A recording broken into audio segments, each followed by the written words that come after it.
কে কে জানি তো আগে আল্লাহ নাম যতই জপি ও নাম জপে প্রিয়তম ও নামে জপে মজনু সম ওই নামে পাপিয়া গাহে হৃদয় গোলাপে বাগে আল্লাহ নাম যতই জপি আল্লাহু আকবার।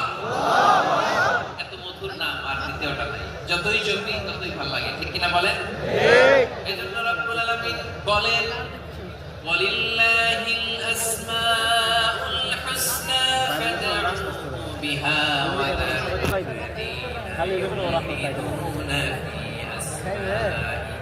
সায়ুজজাউনা মা কানু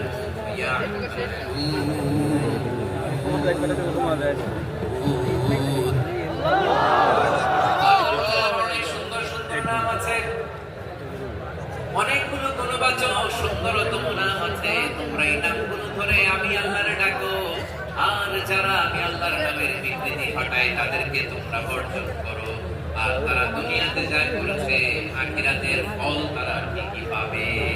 সুবহানাল্লাহ। আল্লাহর অনেক সুন্দর সুন্দর নাম আছে, এগুলো ধরে ডাকতে বলা হয়েছে, আর যারা আল্লাহর নামের বিকৃতি করে তাদেরকে বর্জন করতে বলা হয়েছে। আপনি আল্লাহর নামের জিকির যখন করবেন আপনি আমার আল্লাহর নামের বিকৃতি করতে পারবেন? বারোয়াখালীর ভাইরা বুঝে থাকলে আওয়াজ দেন, আল্লাহর নামের বিকৃতি করা যাবে? আপনি যখন জিকির করবেন স্পষ্ট শব্দে আল্লাহর নামটা বোঝা যেতে হবে।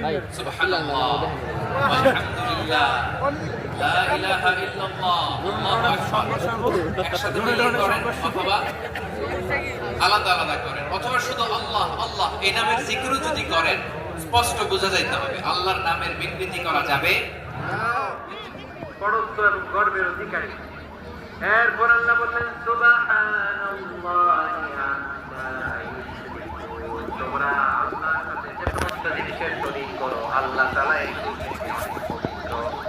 এরপর আল্লাহ বললেন ওয়াল্লাহুল খালিকুল বারিউল মুসাউওয়িরু লাহু